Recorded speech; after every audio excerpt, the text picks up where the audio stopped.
ओम प्रणाम भगवान। ये बोध कथा का शीर्षक है बहरों से संवाद। भगवान, ये सूफियों की एक बहुत पुरानी बोध कथा है। ऐसा हुआ कि एक चरवाहा अपनी भेड़ों को एक पहाड़ के किनारे पर चरा रहा था। दोपहर हो गई, राह देखते देखते थक गया। उसकी पत्नी भोजन लेकर नहीं आई। ऐसा तो पहले कभी नहीं हुआ था। भूख उसे जोर से लगी थी। फिर उसे चिंता भी पकड़ी कि कहीं पत्नी बीमार तो नहीं हो गई, कोई दुर्घटना तो नहीं हो गई। ऐसा कभी हुआ ही नहीं था। लेकिन वह था बिल्कुल वज्र बधिर, अर्थात बहरा, सुन नहीं सकता था। उसने आसपास देखा कि कोई आदमी हो, तो देखा कि एक लकड़हारा लकड़ी काट रहा है। वह झाड़ पर चढ़ा था, तो वह उसके नीचे पहुंचा। उसने कहा, मेरे भाई, जरा मेरी भेड़ों का ध्यान रखना। मैं जरा घर हुआ हूं, पत्नी भोजन नहीं लाई है, दौड़कर अभी ले आऊंगा। अब जिस आदमी से वो बात कर रहा था, वो लकड़हारा भी बहरा ही था, जो लकड़ी काट रहा था।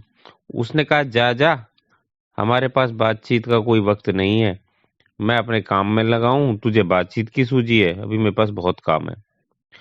तो जब उसने कहा जा जा, तो यह समझा कि वह कह रहा है कि हाँ भाई, तू जा, तू अपनी रोटी ले आ, मैं तेरी भकड़ी भेड़ बकरी की फिक्र कर लूंगा। अब यह भागा हुआ गया, रोटी लेकर आया। लौटकर उसने अपनी भेड़ों की गिनती की, बिल्कुल बराबर थी।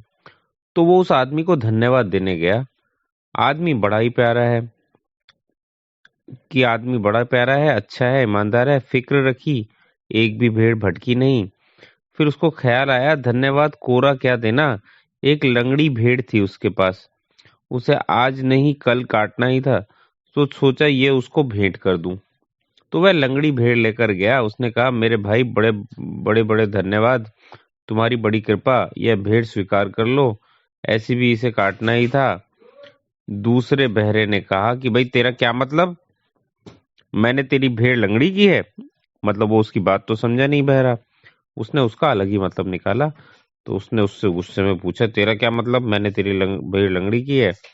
अब विवाद बढ़ गया, क्योंकि वह एक तो चिल्ला रहा था, मैंने तेरी भेड़ देखी ही नहीं, मुझे मतलब क्या, और दूसरा कह रहा था, मेरे भाई, इसको स्वीकार कर लो।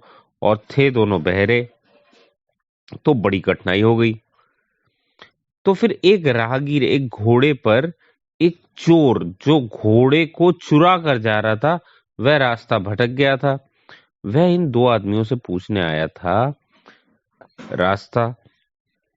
अब हुआ ये कि इन दोनों ने उसको पकड़ लिया। अब मजे की बात ये कि वो भी बहरा था।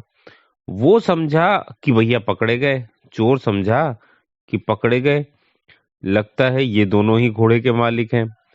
बहरा वो चोर भी था। ये दोनों उससे कहने लगे कि भाई, जरा इस विवाद को सुलझा दो, उसको समझा दो कि मैं भेड़ दे रहा हूं और ये नाहक नाराज हो रहा है, चिल्ला रहा है। और दूसरा बोला कि मैंने इसकी भेड़ों को छुआ भी नहीं, लंगड़े होने का कोई सवाल नहीं। और उस तीसरे ने कहा, जो तीनों ही बहरे, तीसरे ने कहा, भाई, घोड़ा जिसका भी हो ले लो, मुझसे जो भूल हो गई मुझे माफ कर दो। अब ये विवाद चल ही रहा था और कोई रास्ता दिखाई नहीं पड़ता था, क्योंकि कोई किसी की सुन ही नहीं रहा था। तब एक सूफी फकीर वहां से गुजर रहा है। उसे तीनों ने पकड़ लिया और कहा कि हमारा मामला सुलझा दो। अब इस सूफी फकीर ने मौन की कसम ले रखी थी, जीवन भर के लिए चुप हो गया था। समझ लिया, लेकिन उसने तीनों का मामला समझ लिया। पर अब करे क्या? तो पहले उसने जो घोड़े पर सवार चोर था, उसकी आंखों में गौर से देखा। उसने इतनी गौर से देखा कि थोड़ी ही देर में घोड़े का चोर बेचैन होने लगा कि ये आदमी या तो सम्मोहित कर रहा है या क्या इरादे हैं पता नहीं इसके। और वो इतना घबरा गया कि छलांग लगाकर अपने घोड़े पर चढ़ा और भाग गया। तब उस सूफी फकीर ने दूसरे आदमी की आंखों में देखा, जो भेड़ों का मालिक था। उसको भी लगा कि यह आदमी तो बेहोशी कर देगा, देखे ही जाता है, अपलक बिना पलक झपकाए। और वह जल्दी से सिर झुकाकर अपनी भेड़ों को खदेड़कर अपने घर की तरफ चल पड़ा। तब उसने तीसरे की तरफ देखा। अब वह तीसरा भी डरा। उसकी आंख बड़ी तेजस्वी थी। जो लोग चुप रहते हैं बहुत देर तक, उनकी आंखों में एक अलग तेज आ जाता है, क्योंकि सारी ऊर्जा एकत्रित हो जाती है और आंख ही अभिव्यक्ति का माध्यम रह जाती है। अब जब उसने गौर से देखा उस तीसरे की तरफ, वह भी डरा।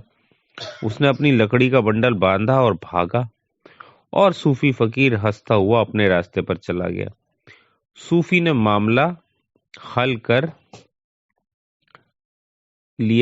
कर लिया तीनों बहरों का बिना बोले। इसे कहते हैं बहरों से संवाद।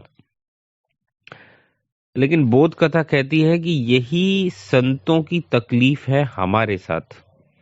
3 बहरे नहीं हैं, यहाँ तो 3 अरब बहरे हैं संसार में। और जो भी हम कह रहे हैं वह सब संगत असंगत, उसमें कुछ भी नहीं है। मतलब ये जो बहरे आपस में बात कर रहे हैं उसका कोई सार नहीं है। कोई किसी को नहीं समझ रहा है और जिंदगी में संवाद तो हो ही नहीं रहा है। बोध कथा कहती है विवाद चल रहा है। अब ऐसे में संत क्या करें? जिन्होंने मौन रहना सीख लिया है वो क्या करे? तो बोध कथा कहती है बोलने का कोई उपाय नहीं है। वे कितना ही बोले, वह सूफी फकीर कितना ही बोलता, तो भी वे तीनों बहरे कुछ समझ ना पाते। 3 की जगह 4 उपद्रव वहां पे खड़े हो जाते। उसने सिर्फ आंख से गौर से उन्हें देखा। और बोध कथा कहती है संतों ने सिर्फ तुम्हारी तरफ गौर से देखा है और समस्या हल करने की कोशिश की है। और जो उनके भीतर समाया है, संतों के भीतर, यानी वो परम तत्व, वह तुम्हारी आंखों में उड़ेलना चाहा है संतों ने। तो भगवान बोध कथा यहीं समाप्त होती है। बहरों से संवाद। आज इतना ही। बहुत बहुत धन्यवाद।